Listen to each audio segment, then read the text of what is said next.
Hello, everybody. It is the Shoop and Aye-Aye-Ajay show. We have a lot to talk about today. The rosters just got cut down to 53 on Tuesday around 4 o'clock. Some surprise cut candidates. We'll get into the Bills and Rams game, talk about the punting situation, and a whole lot more. We're really going to dive in on this episode here and take a look what we got going on a week away from the opener to start the NFL season. Ben, how are you today? Oh, doing good, man. I mean, 1 week away from this opening kickoff.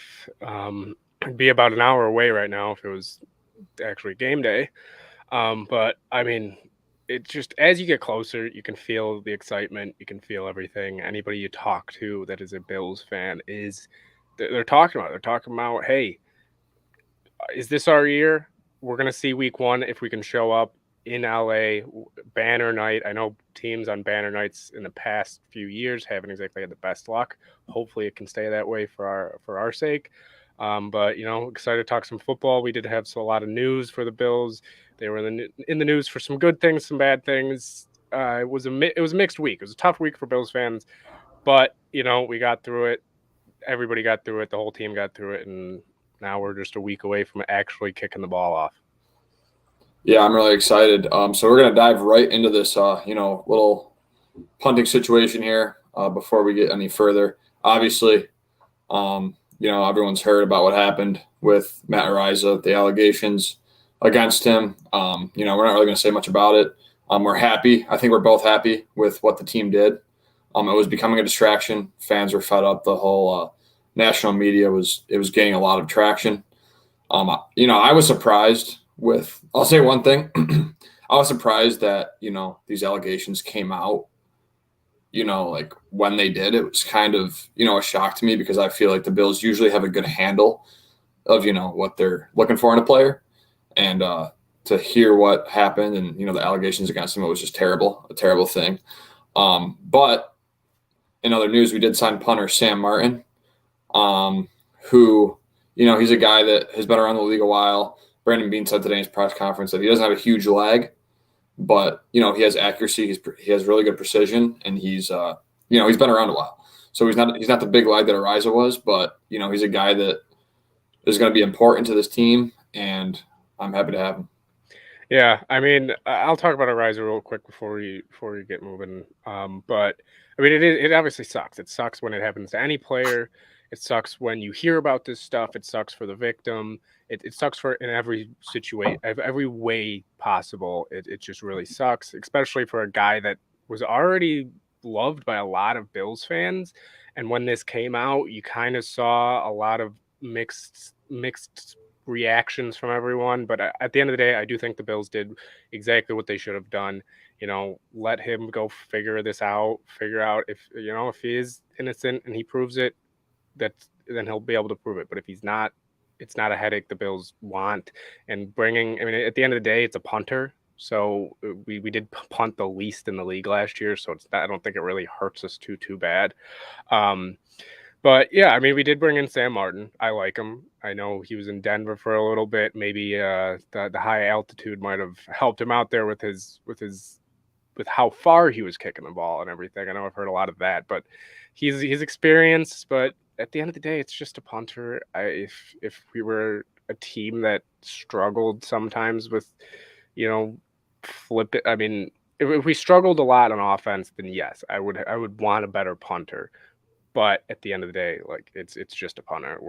We punt the least in the league. We got a great offense. If it's a short yardage situation and we're almost on the other side of the 50 or whatever it is, we could go for it. I don't really care.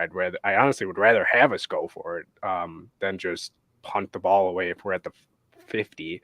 But I mean, yeah, there's not really much you can say about it that's not already been said, the whole situation, but it was a situation that I think Bean, as much as they would have liked to handle it um, in a better way or in a different way, they handled it the way they handled it. They kind of went through the legal procedures that they had to, and at the end of the day, they made, I think, the right decision. So not much too much to talk about with the punter. We just wanted to, talk about it. We do actually have have some people commenting. We got Connor in here, Patrick's in here. What's going on, guys? But excited to talk football. Hopefully, you guys be in the comments. Giving us some topics here and there. But let's get into then the next thing, punting. It's not that big of a topic, but it was cut week. A lot of cuts were made. A lot of shocking moves. I think some guys that you didn't expect to. Some guys, and a lot of the guys that actually got cut, we talked about the last week. So let's just get right into it. Talk about the first one, and that is OJ Howard. Now, we both said we thought he was a lock for this team. I think we both thought he was making this team. We thought, there's Sweeney, not really the number 2. I know Quentin Morris is there, and he made some great plays. What do you think of how OJ Howard getting cut? I know he just signed with the Texans about a few hours ago, so he's in Houston now. What do you think of the cut, and what does this tell you about Morris and Sweeney as our 2 and 3 tight end? Yeah, I was a little surprised about it, but at the same time, when I was watching that third preseason game, he was still in there in the fourth quarter, and I was kind of like, oh, this is like weird. But I still, like, in my heart, I was like, there's no way this. We signed him. If we cut him, it's a lot of. I think it was like a $3 million cap hit. Like, financially, it's just not smart. So I was, pleasantly surprised. I think I liked what Quentin Morris did, obviously. He's a great special teams guy. He was finishing his blocks late in that third preseason game. And, he's younger. OJ Howard's coming off an Achilles injury. He obviously does not have the same explosiveness that he did. And, I'm happy that, the Bills are going to keep who they want to keep. It doesn't really matter the name, the history. So other than that, move on with Quentin Morris and, let Dawson Knox eat. Yeah, I want to go back real quick just to the punter thing because we just got a funny comment. I mean, that's kind of what I was saying, PJ. I mean, at the end of the day, do we need a punter? Do we really need one? Not really. I mean, again, we punt least in the league, so good to see that, some of you guys also agree. But when it comes to OJ Howard, I was shocked. I thought he was making this team for sure.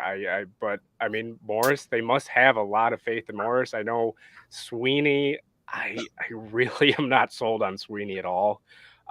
Morris, obviously, brand new guy, haven't seen a lot from him. So maybe Morris is already ahead of him on the depth chart. We don't know. But it's going to be interesting to see. I was kind of hoping to see a little 2 tight end set from Howard and Knox, but at the end of the day, Bean made that tough decision. We did take a little bit of a cap hit, but at the end of the day, it's not like we're going to be signing anybody to a $10 million deal. I think the only person, which we'll talk about later in the episode, that could be a person signed, but we could always make the money work somehow, especially with this type of player. It might not cost us a lot at that time. But we'll talk about that as that goes on. But I want to get into then another surprise cut. A lot of people were very actually mad about this cut, but he did come back on the practice squad. So it is Isaiah Hodgins. We talked about him a little bit last week. I really like this guy. I really do. A lot of people were mad. Why are we keeping Kumaro over Hodgins? I get the Kumaro move. I get keeping him because Bean said a couple weeks ago that they're going to prioritize some depth guys or some special teams guys over some guys that might not play a lot. So that tells me Kumaro, special teams guy. I know he's not the elite of the Steve Tasker style special teamer, but he's still a guy who's got some experience. I know people bring up, he's only had 10 catches in his whole career or something like that. But at the end of the day, he's an experienced guy. And every time I've seen him get the ball thrown to him in a Buffalo Bills uniform, he's caught it. So that's fine with me. Hodgins is back on the practice squad. I think I'm a little more shocked at the fact that Hodgins made it through waivers than I am at the fact that Hodgins got cut. Because this was a topic, could have happened, but I'm really shocked nobody else went after him, especially like a team like the Giants, Dable, Schoen, maybe they were interested, but they decided not to go after him. So he is back on the practice squad. What do you think of this? What do you think of Hodgins being moved down to the practice squad? Yeah, I think Hodgins had a really good preseason. For the tough start, like I've said multiple times on the show, actually, or the last two shows we've had, I've really said that he's had a really tough start to get to the spot he is and like to the place he is, which I give him all the credit in the world. A lot of guys you don't really hear of them. They fizzle out. He was a late round pick, and that's the end of him. But Isaiah Hodgins really did make a name for himself, and he's a guy that many fans wanted to keep. But the issue was, and I think what it ultimately came down to was special teams. If you're going to keep seven receivers, I think that you're going to have a plan for all seven of those guys. Now, like obviously Diggs, Davis, McKenzie, and then Crowder and Shakir are both guys that McKenzie's now banged up. Now we have Shakir and Crowder to fill that spot. What would Hodgins do? Kumaro is going to be a guy that's doing the special teams. Hodgins really didn't show much of that. I know I've heard that he improved at camp, but he's not a guy that like you can throw out there, especially with what Kumaro's been to us. So I'm really happy that he's back on the practice squad. If Gabe Davis goes down or a bigger target like that, we have Isaiah Hodgins. Hopefully he can stay on the squad and doesn't get picked up by another team as long as possible. But I'm not really that concerned about it, and I think the Bills will find a way. Yeah, I actually want to ask you because Stevenson made the roster technically. I know now they just placed him on the PUP list, so he won't be able to play for the first 4 weeks. That was also an expected move, but Stevenson's been a guy who hasn't really stood out to be that much at all. Like, hasn't really done anything. I know people thought, oh, he could be a punt returner. He could be, but at the end of the day, how many punt returners possible? Like, we have so many possible punt returners. I know, Diggs and Hyde we've seen back there before. Hyde especially. You got McKenzie, who we've seen back there before. Shakir, we've seen even in the short time of this training camp and preseason, we've seen him back there. So to keep Stevenson didn't make too much sense, especially over a guy like Hodgins, because Stevenson to me hasn't really proved anything, especially compared to Hodgins. So what do you think of Stevenson, at least initially making the roster? I know now he's on the PUP because Sam Martin took his roster spot. But what do you think about that move more over the Kumaro Hodgins debate, but the Stevenson Hodgins debate?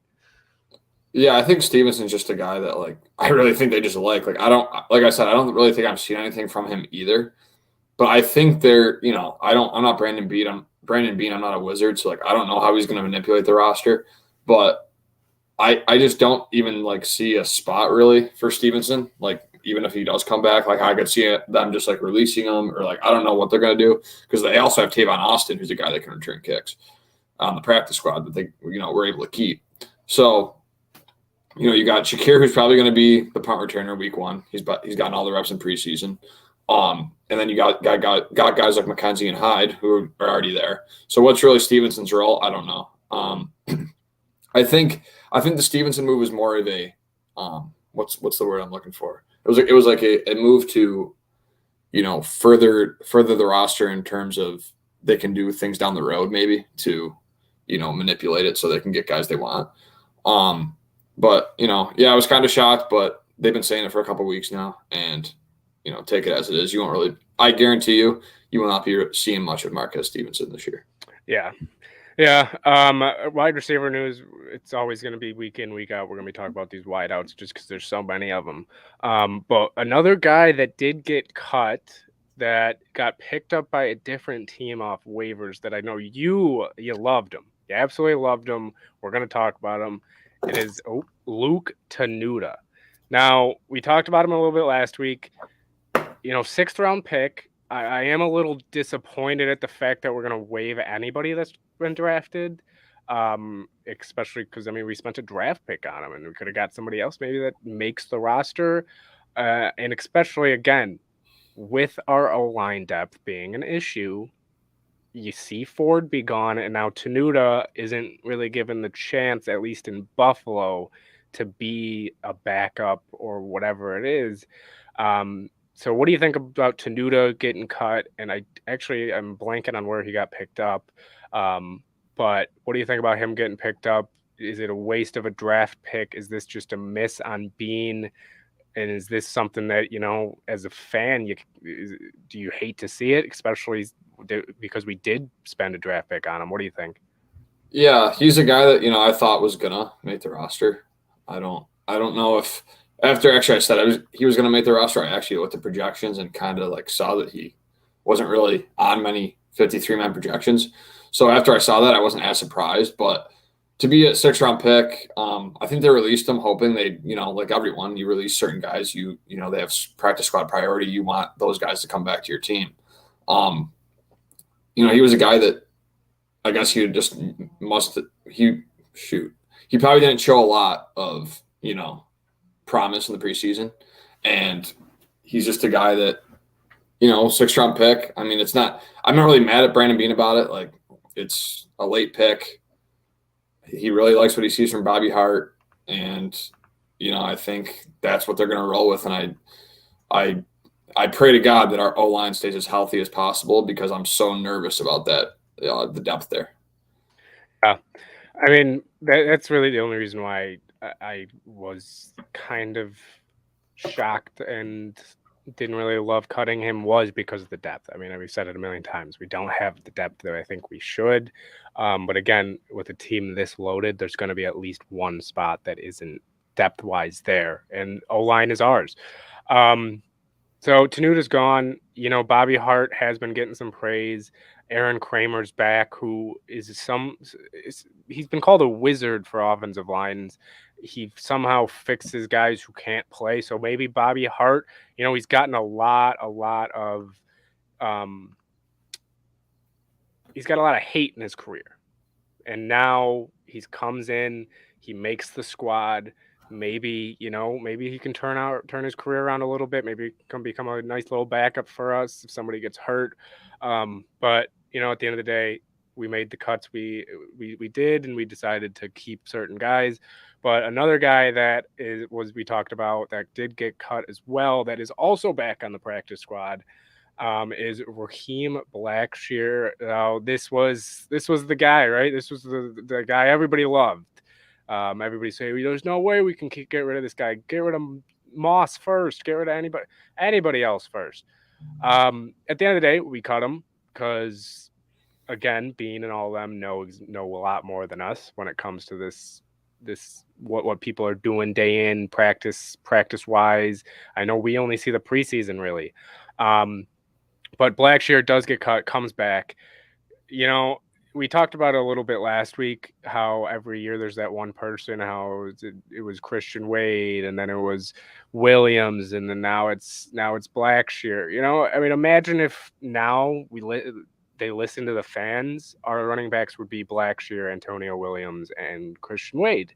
So I'm kind of happy that Bean isn't listening to the fans when it comes to the running backs. So what do you think of Blackshear? I know that we both liked him a lot, but we also did talk about it doesn't really make sense for him to make the roster. So what do you think about him getting cut, coming back on the practice squad? Yeah, I'm happy we got to keep him. I wasn't really concerned after we cut him that we wouldn't, retain him on the practice squad. There's a lot of running backs in this league, a lot of guys that can run the ball. Blocking is the most important thing. So, yeah, not surprised at all. I like the move. I'm glad that we kept him on the practice squad just in case we have an injury. And he was fun to watch in the preseason, and I hope he comes back next year and is still on the roster and takes another step forward. Yeah, before we get into talking about week one coming up next week, I do want to talk about the practice squad in general because there's four players that can be protected each week, right? So we signed 13 guys, which is Barkley, not a shock again, 2 offensive linemen in Mance and Alec Anderson, Raheem Blackshear, Duke Johnson, Tavon Austin, Tanner Gentry, Isaiah Hodgins, Mike Love, Brandon Bryant, CJ Brewer, Joe Giles Harris, and Jamarcus Ingram.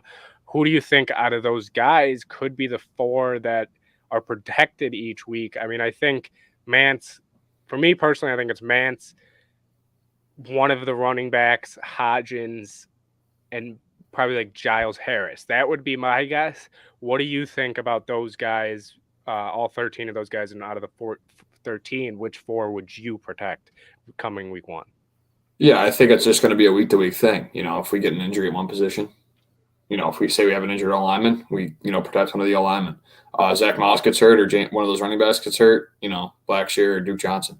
So it's like it's going to be a week to week thing. Guys are going to come in and out of the lineup because of injuries, and we're going to have to protect the right players. And if a receiver goes down, Hodgins obviously. So we have a lot of options there. It's going to vary week to week. I know that unless we're healthy, I mean they'll probably protect the same four, but injuries happen. It's the NFL, so expect it to change around a lot. Yeah. But let's get into the week one talk, right? This is what everybody's waiting for. Everybody's been waiting for months and months and months and months for this game. Ever since it honestly was announced that we were playing the opening game of the season. First time in our lifetimes that it's happening. And it's good to be in the spotlight. And I just said a little bit earlier that it's not exactly the greatest night for the banner opening for the banner team. They usually lose that game, at least the past few years they have. What do you think about this game coming up, and who are you most excited to see in week one? Wow. I'm really excited just for the game in general. Just the moment, just like like 8 o'clock comes on and you're just like, you're watching the moment, the picks and like, just, that whole feeling of adrenaline that like you just miss. It goes away the last time that we played a football game, our hearts were like ripped out of our chests. Like I was ready to go to Buffalo to watch the AFC Championship and play the Bengals. Whatever happens, happens. So the feeling of that adrenaline, it's a new start. It's a fresh start for everybody. Dude, I'm just excited to watch this team again. Like there's nothing really that like I can't pick out anything. It's like what to expect at this point. It's Josh Allen, Stephon Diggs. It's we get to see a rookie in James Cook. We got Von Miller on the edge. We got Tremaine Edmonds in a contract year. We got young corners who are trying to make names for themselves. So, dude, all around, just the game in general, and all respect to the Rams because they have a great team and they're just as exciting to watch. So it's going to be one heck of a game, and I just the most thing I'm excited for, dude, is just to sit on my couch, turn the TV on, and just watch Bills. Yeah, I mean, yeah, I think that's exactly how 99% of Buffalo Bills fans are right now. But I do want to get a little bit in depth with it about week one. Trey White officially put on the PUP list, going to miss the first 4 weeks. There's talk that he won't be back till the bye week. So that leaves us with a very, very young cornerback group going into week one. The Rams obviously have Cooper Kupp, who we all know what he did last season. He almost broke Calvin Johnson's record of receiving yards in a season. On top of, I personally think they upgraded at number 2. I think Allen Robinson is better than Bobby Woods, Robert Woods, Bobby Woods, whatever you want to call him. So I think they may have even gotten better there.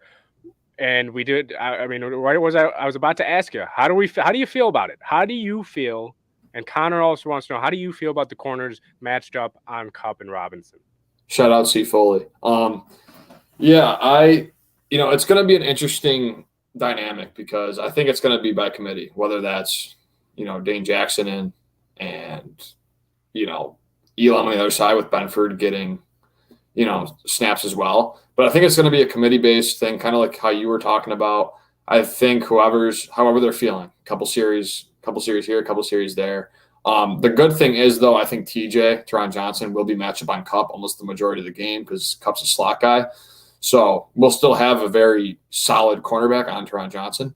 We're just going to have to keep, Robinson and the other guys on that offense in check and just communicate. It's going to be, it's going to be a lot of communication. It's a lot of, rookies learning a new offense, a lot of young guys. So I am concerned. Like if there's a reason that, we're going to lose this game, it's because of this.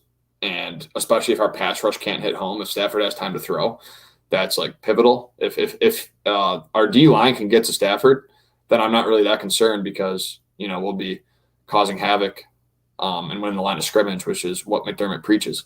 So all in all, if we if we lose this game, it's going to be on the corners. Yeah, I mean, I'm excited to see all of them. I think I'm most excited to see Benford and Elam, the two rookies. Obviously, we've seen Dane Jackson a little bit. We know, he can play. He's not a bad corner by any means.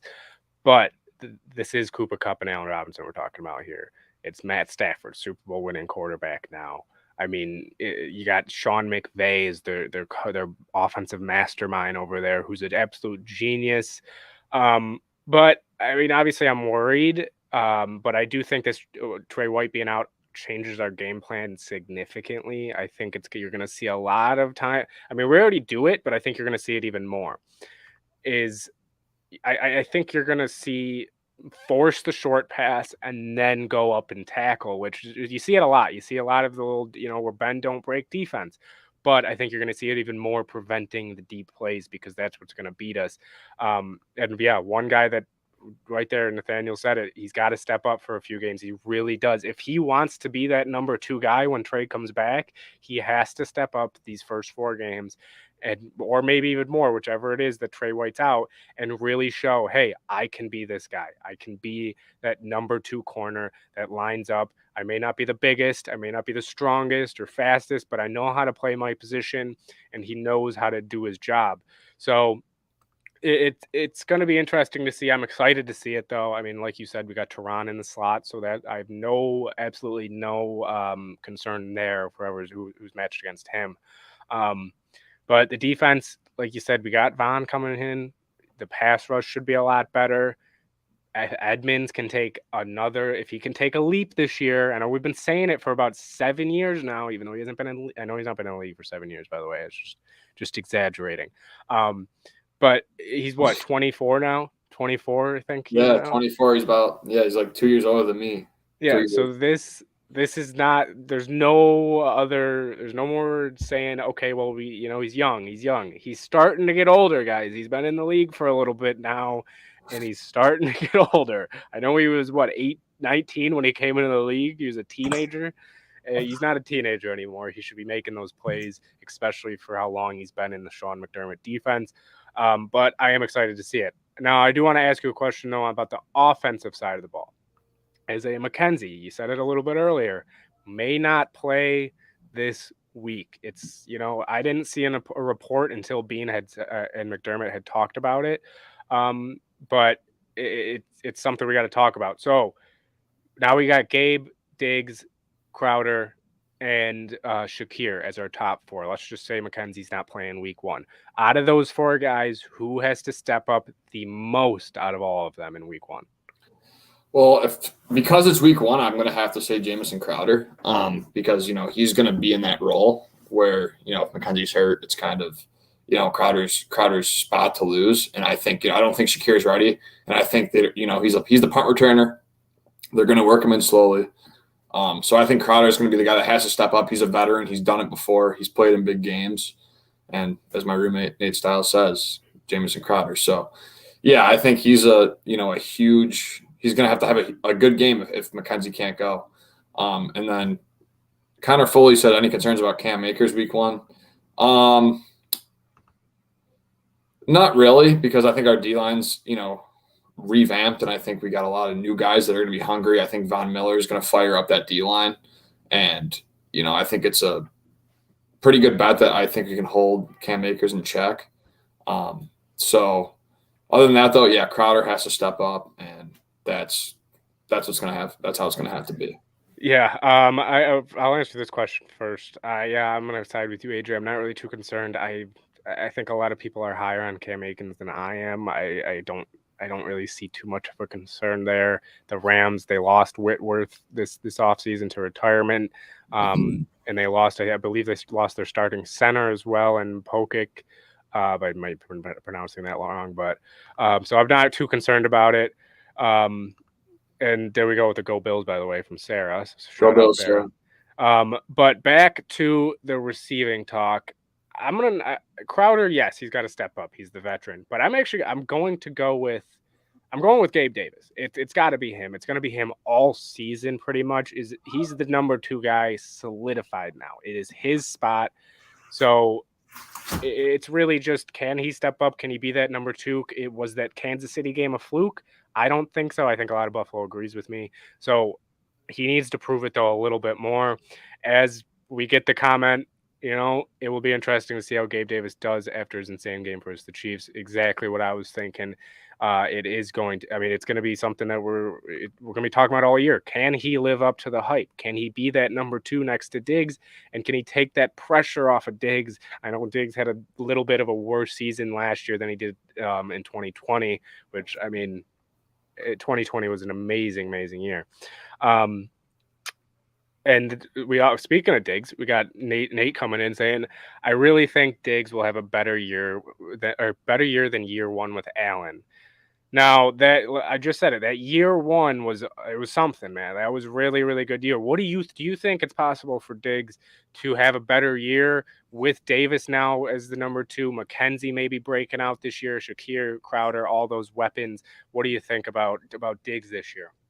Well, I'll say this: if Diggs does have a better year than he did in his first year with Allen, I think it's like no question we win the Super Bowl because I think there's so many weapons on this team where if Diggs can put up those numbers like he did in year one, you add a Gabe Davis who's on the come up, you add an Isaiah McKenzie who has a role now, you add Dawson Knox who's found his spot, and there's going to be so many guys on this roster that are going to catch the ball and get yardage. So if you add Diggs' career year and then you put all those other guys in there, I mean it's going to be looking like Allen's going to be throwing for 4,500, 5,000 yards. So do I think he will? I mean, it's a tough question because I think we have so many weapons, but I could also look on the flip side of it and say, we have so many weapons now. They're not going to be as focused on Diggs. So why not, why not Diggs having another, career year for the Bills and bringing home the Lombardi? You know what I'm saying? Yeah, I mean, I definitely think it's possible to have a better year than year one, but I'm gonna go with no, just based on the fact that, like you said, we have so many weapons, and you kind of saw it last year with teams are looking at Diggs obviously as our number one because he is a number one, but they're really giving a lot of attention to him. We do though have a big prediction in the comments from Connor here. Gabe Davis, 158, 8 catches for 150 and 2 touchdowns. Now, I mean, if he does it, that'd be amazing. I'm thinking more along the lines of 4 for about 80 to 90 and maybe a touchdown that'd be solid for me if he puts up 8 for 150 and 2 touchdowns. I mean, I will be more than happy. I will be ecstatic.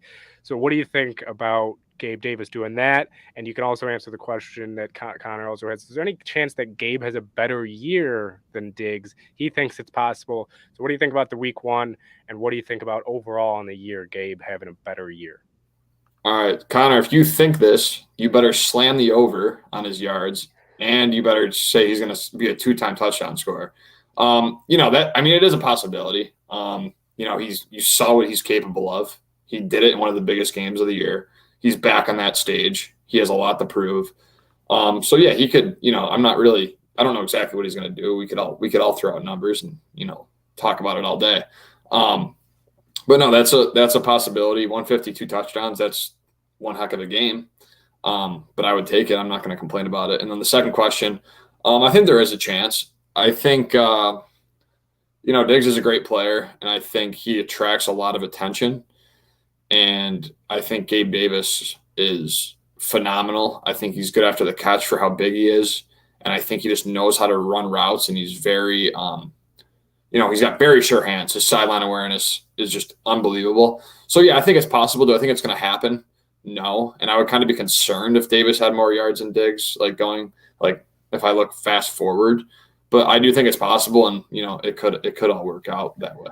Yeah, I mean, I think asking the question, is there a chance that he has a better year than Diggs, is it's a tough question because there's so many factors. Now, if we're talking about receptions, I don't think there's a chance. I think Diggs easily gets more catches. Yards, there's a small chance, but again, I'm going to take Diggs. Now, touchdowns, Gabe Davis could absolutely crush Diggs' numbers.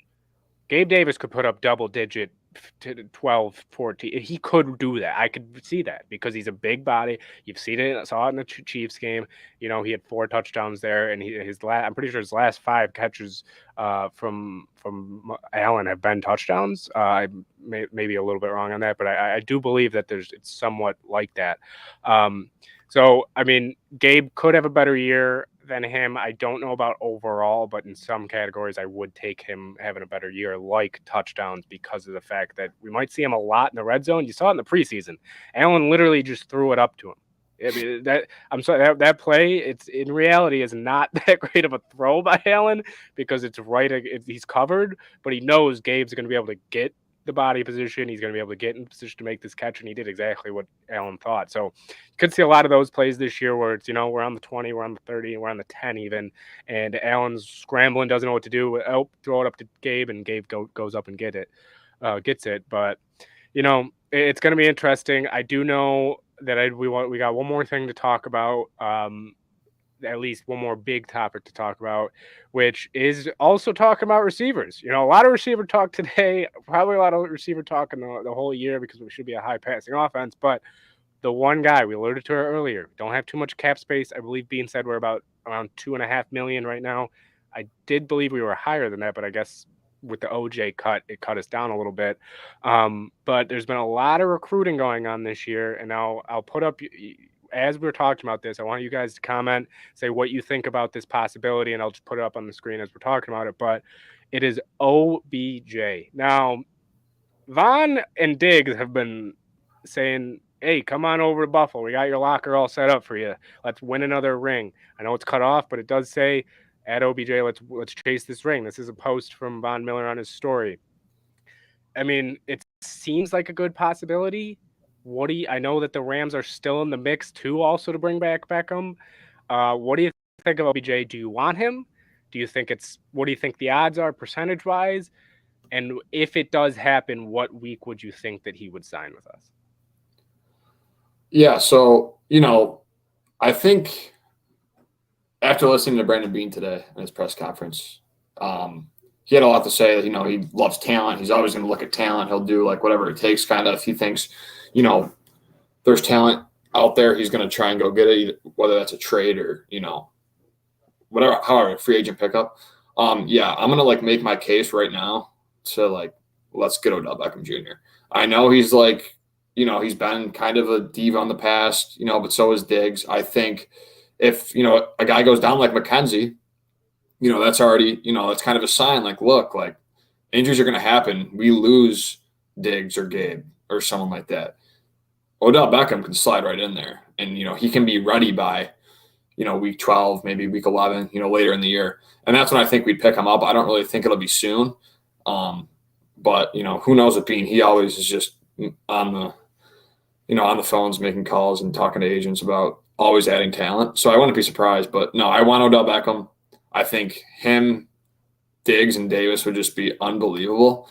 And like it is the year, right? Like if I think the team knows it. I think the coaching staff knows it. I think the fans know it. I think the whole the media knows it. Obviously, the whole country knows it because we're the Super Bowl favorites.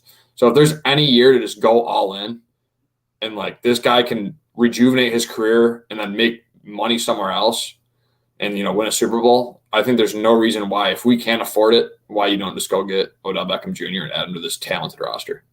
Yeah, I'm going to agree with you 1,000%. I would love it. He doesn't even have to play a snap for us, man. I would just like to see him on the sidelines wearing that Buffalo Bills uniform. One, because if this photoshopped picture of him proves anything, it would be sick to see him in a Buffalo Bills uniform. But like you said, he could be that guy that, he might not need to play a lot, but he could just plug in when we need him. Big third down. Say it's a 3rd and 3. And, some guys are tired. Plug him in, put him in the slot, let him go get open. He could be that type of guy. We could use him in so many different ways. Like that's the crazy part to me is like with our offense, with how many weapons we have, you could put him anywhere on the field. And you could put any of these guys anywhere on the field. You could put Gabe in the slot. You could put Diggs in the slot. You could put McKenzie outside in the slot. You could put them everywhere. So adding OBJ to this just gives another weapon. I would love it. I think all of Buffalo would love it.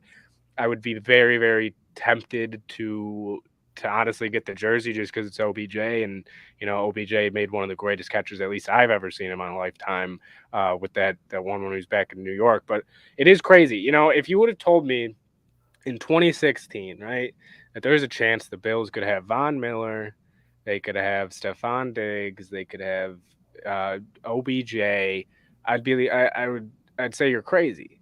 And now there's a realistic chance that could happen this year. We already got two of them. So it's been a wild 4 or 5 years since Bean's been here, but I mean this team is ready. Like you said, this team, everybody knows it. The whole league knows it.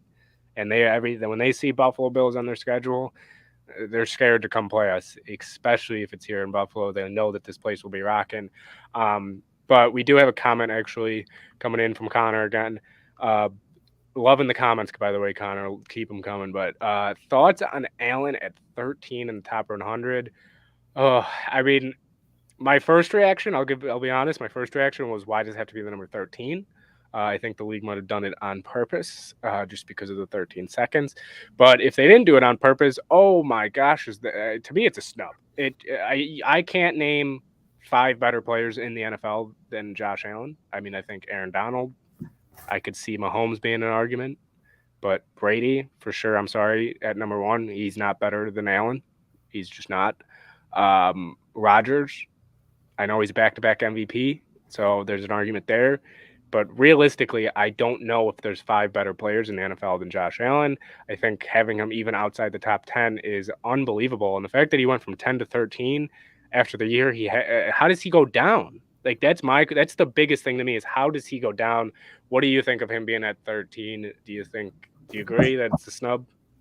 Yeah, I think it's a snub. He's a little high for my liking, but like I said, it doesn't really matter. I mean, do you think he cares? No, he doesn't. He's preparing for a game in a week. And, I think he should be higher. Obviously I think he's a top 3 quarterback in this league. So, he's 13 seconds. If we win the Super Bowl, we'll be 1, he'll be 1. So it'll all work out. Yeah. Yeah. Yeah. I mean, at the end of the day, it's just a list. I mean, you saw Poyer and Hyde get on there. You saw Vaughn somehow I believe he was 93. 93. Which is kind of crazy to me too. I mean, you saw Diggs at I think 26, double what Allen is. So, I mean, every year people are going to get up in arms about it, but at the end of the day, it's just top 100. It's going to change every year. Allen, hopefully if we win the Super Bowl this year, he is at number 1 next year, and we don't have to complain at all about this. But part of me does think 13 seconds. They did it because it was 13 seconds. But that is our last topic for today. 1 week till football. This has honestly been a great show again. It was thanks for all the comments, everybody pitching in. It was a lot of fun. I love it. Real quick, I just love this comment, so I'm gonna put it up there. Mac Jones 8 spots above Von. Yeah, that just proves to you how much the NFL top 100 list actually what it means. It doesn't really mean much, because everybody in the NFL knows that Mac Jones is not better than Von Miller. So at the end of the day, it's a list. But thanks to everybody for tuning in. AJ, any last words? Yeah, follow us on Twitter at Shoop and AJ. Subscribe to the YouTube. Make sure, just stay active as much as you can. I appreciate the comments today. It means a lot. And, we got a football game to get ready for. I think we're going to go live on Thursday about a couple hours before the game. So that will be, if you guys, are bored during the game, because I know, we all go through it the 4 or 5 hours before game time, and you're just like, come on, just like, I want the game to come on. So we'll be live at 5:30. You can tune in. It's just gonna be a quick 30-minute little, maybe a little hype up, little, predictions. We'll drop our predictions for the game, and it's gonna be a little hangout. Yeah, so come tune in. Just make sure to stay active. And maybe, by the way, we might have a guest. By the way, I'm not gonna say yes for sure or not, but there's a chance that we have a guest next week. So be sure to tune in. It is going to be game day the next time you see our faces on this screen, people. It's going to be game day. So thanks for tuning in. I know AJ just kind of cut you off there, so if you got anything else, go right ahead. No, I'm all set, man. But other than that, go Bills as always, and thanks for tuning in, everyone. Peace out.